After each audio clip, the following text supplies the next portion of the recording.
नगरपालिकेची निवडणूक ही कार्यकर्त्यांची निवडणूक आहे आणि आम्ही तिघांनी बसून हा निर्णय घेतला की जे कार्यकर्ते आपल्याकरता राबराब राबतात, हाडाचं काढं करतात, त्या कार्यकर्त्याच्या निवडणुकीमध्ये आपणही त्यांच्या पाठीशी उभं राहिलं पाहिजे. 4-4, 5-5 वर्षाच्या गॅप नंतर निवडणुका होत होत्या.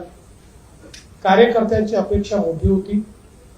त्यामुळे हाही निर्णय आम्ही केला की सगळीकडे युती होणं शक्य नाही.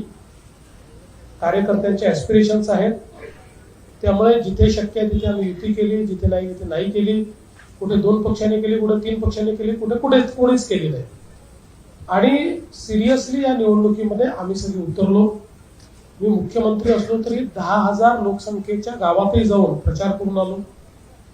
कारण जे कार्यकर्ते आमच्याकरता काम करतात, प्रचार करतात, त्यांच्याकरता मत मागणं ही आमची जबाबदारी आहे.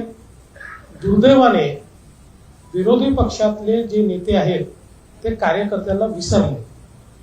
त्यांचे कार्यकर्ते लढत नव्हते का? लढत होते. कार्यकर्ते लढले, त्यांनी निवडणुका लढल्याच, पण नेत्यांनी मात्र कार्यकर्त्यांना वाऱ्यावर सोडलं. कार्यकर्त्यांकरता ते मैदानावर उतरले नाहीत.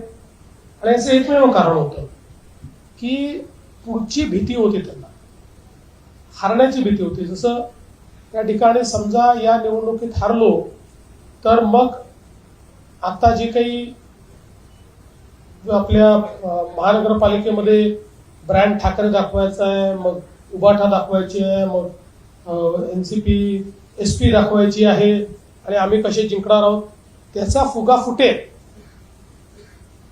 काँग्रेसचा फुगा फुटेल म्हणून यांनी हिंमत केली नाही आणि म्हणून हे उतरलेलं आहे.